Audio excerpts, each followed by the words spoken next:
Welcome back to Wisdom for Your Day, where we analyze the mechanics behind high-stakes historical biographies to find tools we can apply to our own careers and lives.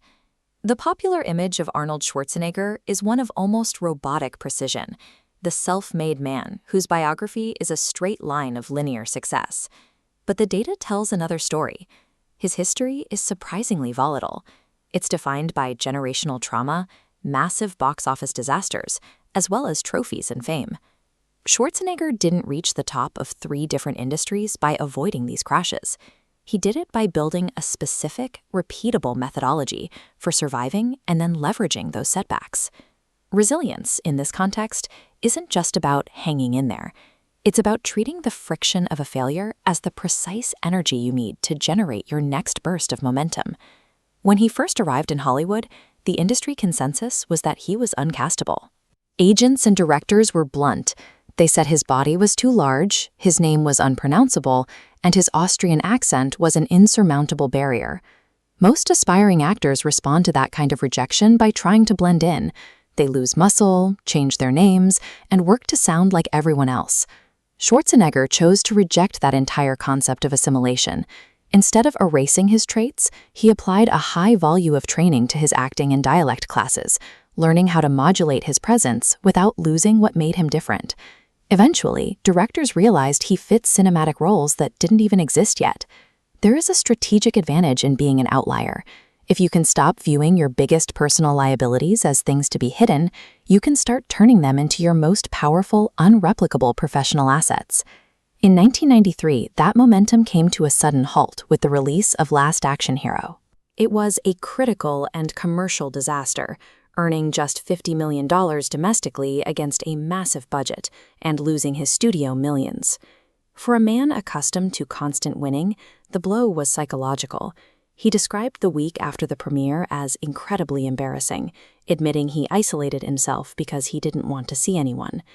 This shame of defeat creates cognitive paralysis, a cycle of isolation where no new action is taken, making failure permanent. To break that loop, Schwarzenegger relied on plodding along.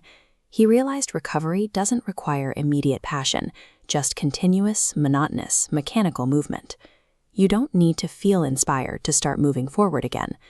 Mechanical action is the tool that physically breaks the paralysis of a major setback. This approach was put to the ultimate test in 2018. A routine heart valve replacement spiraled into emergency open-heart surgery. Schwarzenegger woke up in the intensive care unit on a ventilator, his physical autonomy gone. For a man whose identity was built on physical strength, this was an existential threat. His big picture goals, like filming a new movie or getting back to peak shape, suddenly seemed impossible. He handled the crisis by ignoring the big picture. He drew a map forward on a whiteboard based on hyper-local daily metrics. Instead of getting fit, he tracked using his breathing machine and stepping to the nurse's station, one controllable input at a time. When you're facing a crisis that feels overwhelming, the solution is to shrink your world. Focusing strictly on the next immediate controllable step is what neutralizes the victim mentality. We see the same pattern in his political life. In 2005, a series of aggressive partisan initiatives were comprehensively rejected by California voters, leaving him with a dismal 33% approval rating. His immediate response was a masterclass in accountability. He held a press conference where he took full responsibility for the failure, offering no excuses and admitting his rhetoric had been a mistake. But he went further than just words. He executed a systemic shift, firing his partisan staff and hiring Susan Kennedy, a high-ranking Democrat from the opposing party, to run his office. He forced himself to work with the people he had just been fighting. A long-term turnaround requires more than an apology. It requires you to completely abandon your situational excuses and be willing to radically restructure how you operate, even when it means sublimating your ego. Ultimately, Schwarzenegger's history suggests that personal ambition has a limit. He eventually concluded that a drive for success is hollow unless it is connected to a clear sense of external utility. He often returns to a phrase his father used, "be useful."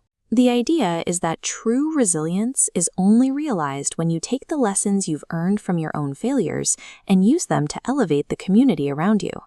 Integrating these hard-won lessons with a commitment to service isn't just a strategy, it's how you build a life that can withstand the inevitable crashes of human experience. You can apply these metrics to your own challenges today. If you want more breakdowns on historical resilience, like this video, subscribe, and follow Wisdom for Your Day.